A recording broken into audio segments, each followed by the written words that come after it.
Hello दोस्तों, आप सभी का स्वागत है आपका अपने यूट्यूब चैनल जीके भाई रोहन में।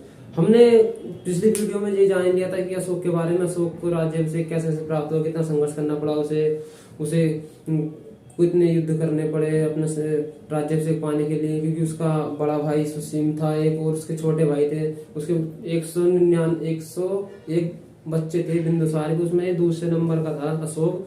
तो सीधी सी बात है, इसे संघर्ष तो करना पड़ा होगा अपने राज्याभिषेक को पाने के लिए।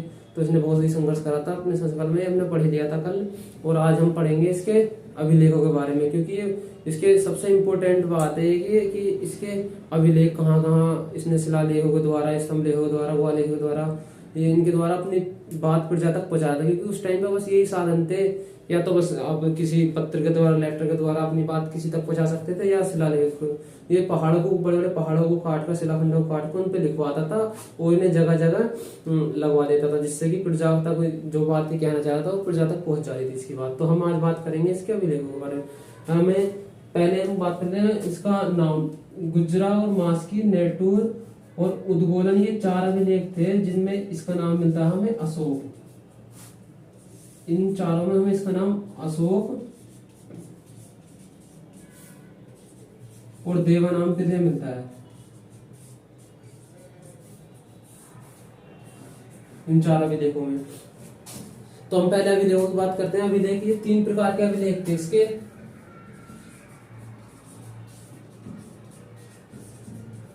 जिसमें पहले आते हैं शिलालेख।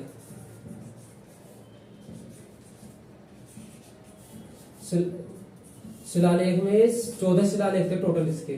14 शिलालेख थे। 14 शिलालेखों के बारे में हम जानेंगे कि इसमें किस शिलालेख में क्या लिखा हुआ था। तो पहले बात कर लेते हैं पहले शिलालेख की। पहले शिलालेख में लिखा हुआ था कि इसने किसी भी पशु की,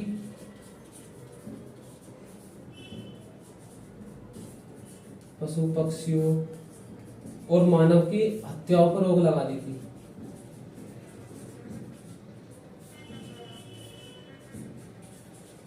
यह मिलता है पहले अभिलेख में। और दूसरे अभिलेख में मिलता है हमें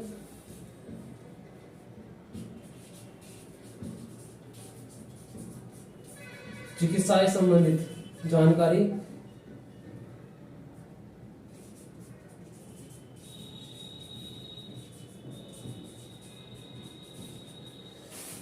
जो जितने भी पशु पक्षी हुआ करते थे या जो भी मानव थे उनके लिए चिकित्सा की व्यवस्था करी थी इसने। दूसरे अभिलेख में मिलता है इसके।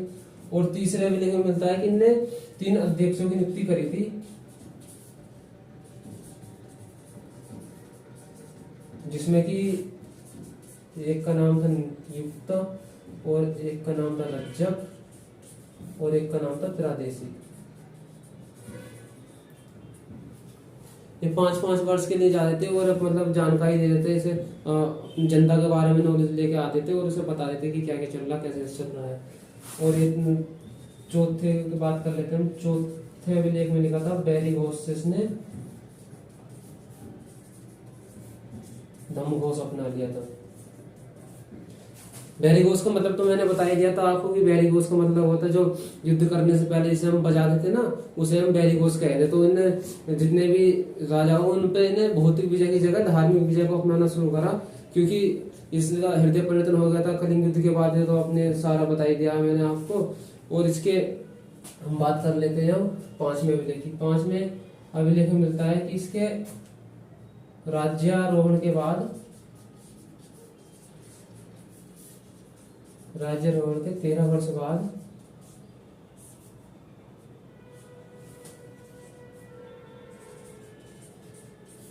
धम्म महापात्रों की नियुक्ति करी थी।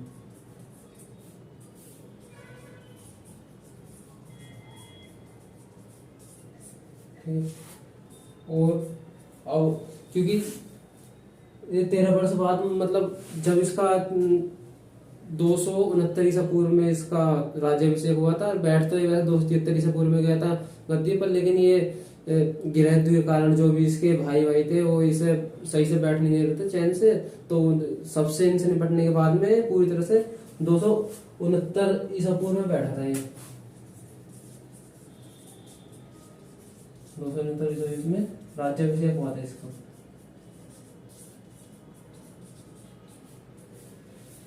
और 261 में कलिंग युद्ध हुआ था।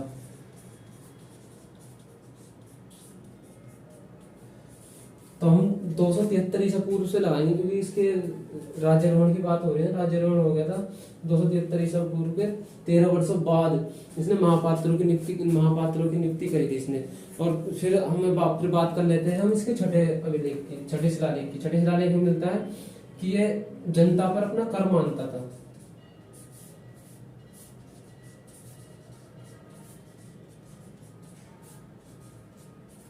यह मानता था कि ये जनता के बारे में जानकारी करनी चाहिए, उनके बारे में जानकारी जुटानी चाहिए कि क्या क्या चल रहा है जनता के बीच में, क्या नहीं चल रहा। तो ये इसको अपने ऊपर कर मानता था। तो उसके बारे में जानकारी जुटाने के लिए बोला था इसने सबसे कि मुझे जनता के बारे में बताया जाए, हर वर्ष या कुछ समय के बाद मुझे जनता के बारे में बताया जाए कि क्या चल रहा है। और साथ में अभी शिलालेख में मिलता है कि इसने 7वें शिलालेख में बताया था कि सब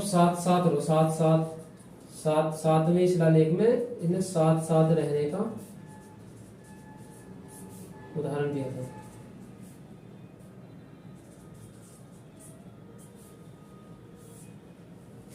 साथ रहने का इसने उदाहरण दिया। तो अब बात कर लेते हैं हम आठवें शिलालेख की। 8वें शिलालेख में हमें क्या मिलता है? 8वें शिलालेख में मिलता है हमें कि इसके राज्याभिषेक के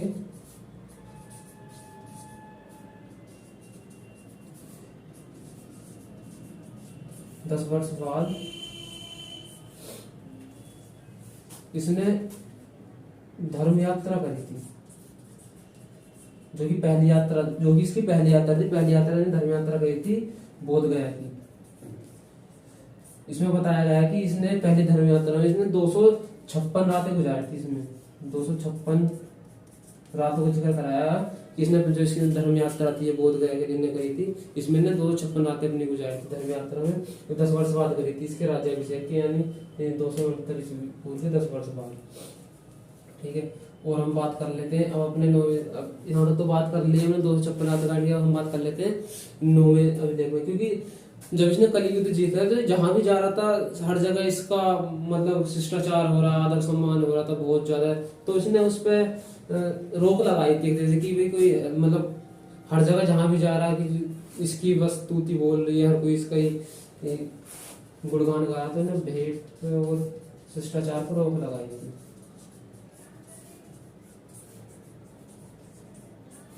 ठीक है। और शिष्टाचार को रोक लगाने के बाद फिर इसका आता है 10वां अभिलेख। 10वां शिलालेख भी ठीक है। उसमें क्या लिखा है ये भी बहुत आसानी याद हो रहेगा आपको। यश और कीर्ति की प्रशंसा करो। यश और कीर्ति की प्रशंसा करो। इसका 9वां और 10वां अभिलेख बिल्कुल सेम सही है। और फिर इसने 11वें अभिलेख में बताया था कि धर्मदान ही सबसे सर्वश्रेष्ठ दान है। धर्मदान सर्वश्रेष्ठ दान बताया। और 12वें अभिलेख में इसने बताया था कि 12वें अभिलेख में इसने तो बौद्ध धर्म अपना रखा था, लेकिन इसने बौद्ध धर्मों के अलावा जितने भी धर्म है इसका सभी धर्मों को सम्मान करने के लिए बोला था, यानी कि सभी धर्मों को सम्मान करो।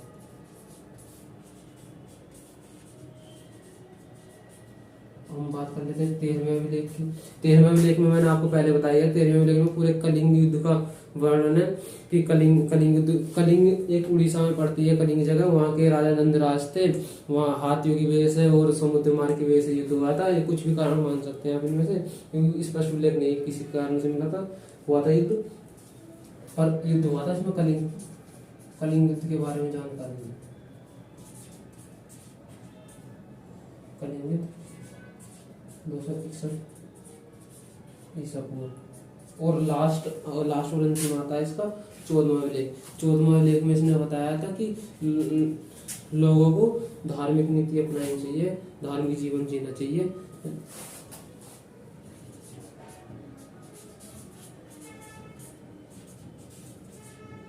धार्मिक जीवन जीने के बारे में बताया था। ये तो हो गए शिलालेख इसके। ठीक है। अब हम बात कर लेते हैं इसके स्तंभ लेखों की। इसके स्तंभ लेख 2 तरह के थे, एक तो वृहद स्तंभ लेख और एक छोटे स्तंभ लेख। तो इसकी बात कर लेते हैं पहले वृहद स्तंभ लेखों की।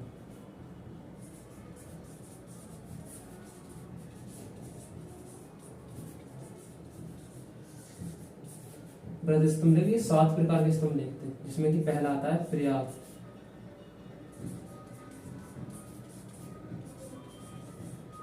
प्रयाग स्तंभ लेख मिलता है कौशाम्बी से, कौशाम्बी में मिला था, कौशाम्बी का भी लेख था ये,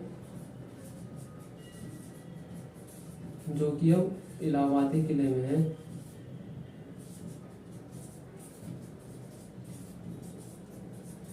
इलाहाबादी किले में जहांगीर ने रखवाया था ये, अकबर के पुत्र जहांगीर ने ये रखवाया था इसमें, इलाहाबादी किले में। इसमें हम बात करेंगे समुद्रगुप्त की पर्याप्त प्रशस्ति भी है इसमें, इसी में, और जहांगीर की पर्याप्त इसमें लिखे मिलती है। और इसकी एक पत्नी का हमें उल्लेख, इसकी एक पत्नी के बारे में और मिलता है, परोपकारी के बारे में हम बात कर लेते हैं। दूसरा उल्लेख की दिल्ली टोकरा,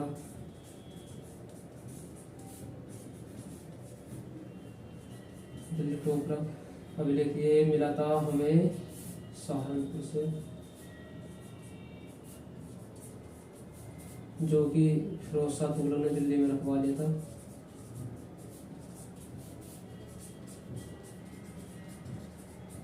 सहारनपुर से फिरोज शाह तुगलक ने दिल्ली में मंगवा लिया था। फिरोज शाह तुगलक एक तुगलक वंश का शासक हुआ था। और तीसरा मिला था दिल्ली मेरठ अभिलेख, जो कि मेरठ से मिला था, मेरठ पर, लेकिन ये भी मिला था मेरठ से, जब फिरोज शाह तुगलक ने दिल्ली में रखवा लिया था, दिल्ली ले आया था ये। फिर हम बात करते हैं चौथा स्तंभ लेख। चौथा स्तंभ लेख था हमारा लोरिया नंदनगढ़ और लोरिया राज, ये थे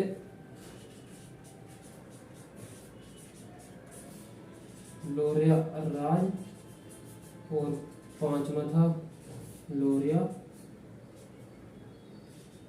नंदनगढ़। ये दोनों ही चंपारण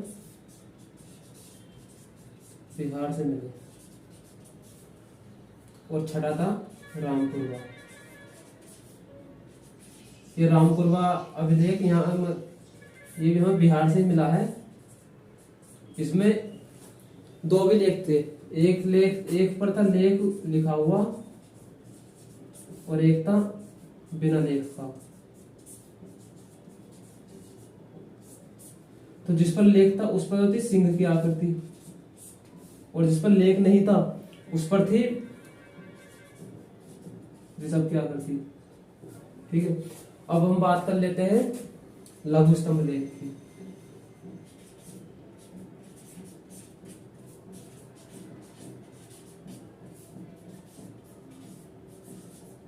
लघु स्तंभ लेख में एक तो पहले आया था सांची, सांची का, सारनाथ का, कौशाम्बी का, और एक आया था रुमनदेही का। अब हम इनकी बात करेंगे कहाँ कहाँ अभिलेख मिलते थे। जो सांची था ये तो पड़ता है एमपी में। वो सारनाथ अभिलेख जो था,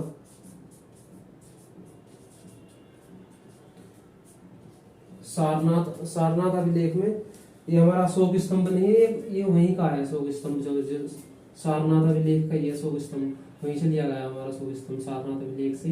तो ये इस तरह का है कुछ।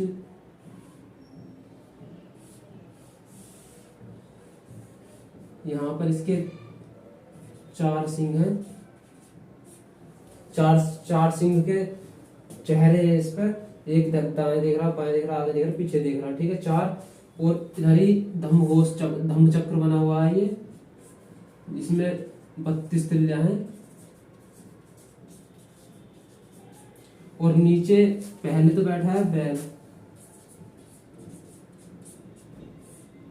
फिर है घोड़ा,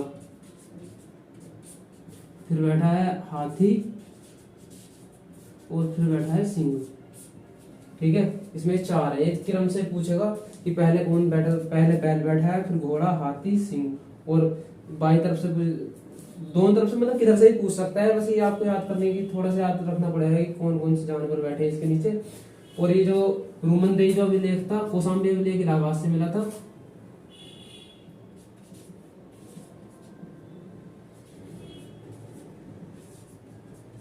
कौशाम्बी स्तंभ मिले इलाहाबाद से, और मुम्बई था नेपाल से।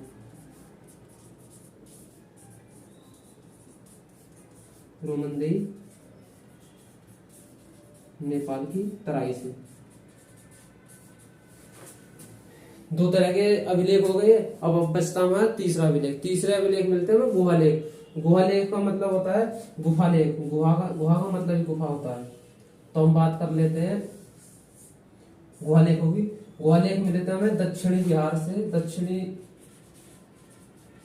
बिहार में गया पड़ता है, ठीक है। वहां पर बराबर नाम की पहाड़ियां हैं।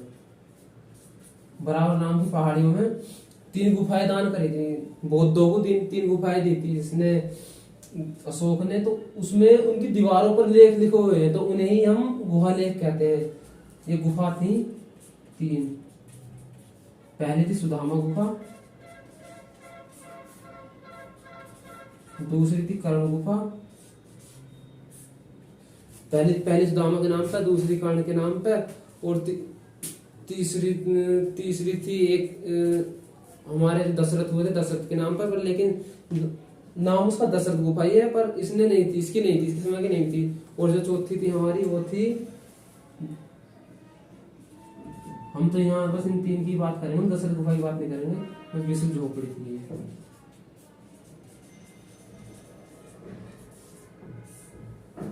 ये हमारी 3 गुफाएं हो गई। इनकी दीवारों पर लिखे हुए थे लेख।